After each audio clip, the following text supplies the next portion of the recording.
Presidente D'Ambros. Quero começar parabenizando o colega Rafael Bueno pela proposição. Nós, à época, quando o senhor protocolou esse projeto, né, fomos coautores, né, apoiadores desse projeto. Lá no início dessa legislatura, eu, a vereadora Estela, o vereador Renato, à época a vereadora Denise, hoje deputada, e o Sandro, que está aqui. Quero parabenizar, Sandro, tu que é um dos pais, né, dessa ideia aí que está desde o início e que certamente passou bons bocados, né, sofreu muito ao longo de vários processos, infelizmente, pelo preconceito, pela intolerância, pela discriminação da nossa sociedade.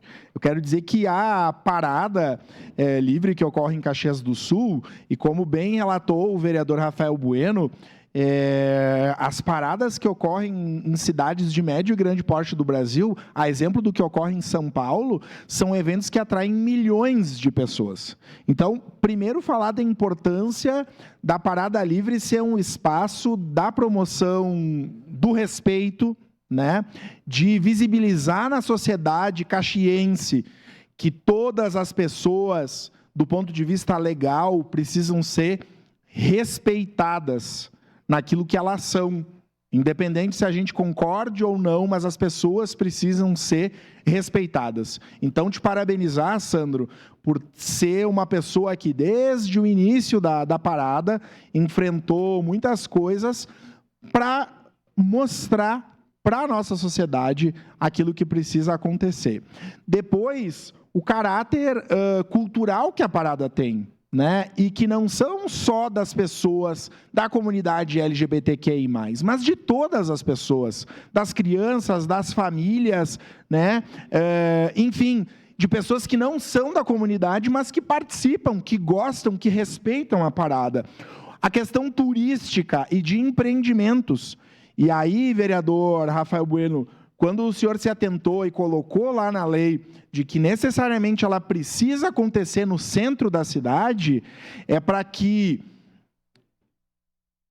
os ventos obscuros que eventualmente possam passar pela nossa cidade e gestores intolerantes, preconceituosos, que queiram colocar a feira, a parada, em lugares distantes, de que isso não ocorra, porque nós temos uma lei resguardando a parada. E que vai atrair pessoas de toda a região, como já acontece.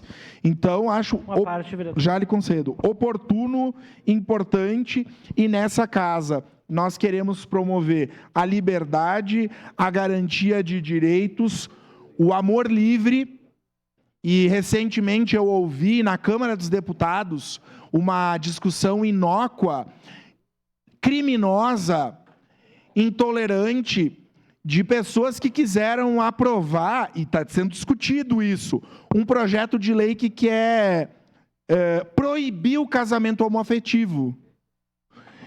E nós estamos discutindo isso no Brasil, recentemente. Por isso que a parada é importante, para dizer para os intolerantes, para dizer que quem discrimina e que é contra o casamento homoafetivo, Sandro, que é só não casar com outro homem. Homens que são contra o casamento homoafetivo, não casem com outro homem. Mulheres que são contra o casamento com outras mulheres, não casem com outras mulheres. É simples de resolver. Agora, isso é algo da nossa sociedade, e o amor como uma coisa que nos humaniza, ele precisa acontecer independente de quem são as pessoas. Então, acho esse momento histórico para essa casa. Isso é uma parte, vereador Rafael Bueno. Vereador Lucas, quando o senhor fala que a gente colocou no projeto, né, que tem que ser num espaço democrático, público, que é o centro da cidade, a praça, né, porque nós não queremos mais que movimentos como esse sejam separados em guetos, escondidos, porque naquele ano que eles foram proibidos, a parada foi realizada, mas foi realizada num estacionamento alugado. Nós tínhamos que fazer uma vaquinha para conseguir dinheiro para alugar um estacionamento. Tá? Nós temos que fazer uma vaquinha para alugar, então nós não podemos separar movimentos por gueto. Nós precisamos dar visibilidade que as pessoas ocupam o espaço que é delas. Obrigado, vereador. Obrigado, vereador Rafael Bueno. Castro Alves tem uma frase que diz: a praça é do povo como o céu é do condor. E se as pessoas, se a comunidade LGBTQI+, se quem organiza a parada quer fazer na praça e a praça pode comportar que seja feito na praça, vida longa a parada agora no calendário e esperamos que respeitada de hoje para sempre. Obrigado, presidente. Obrigado.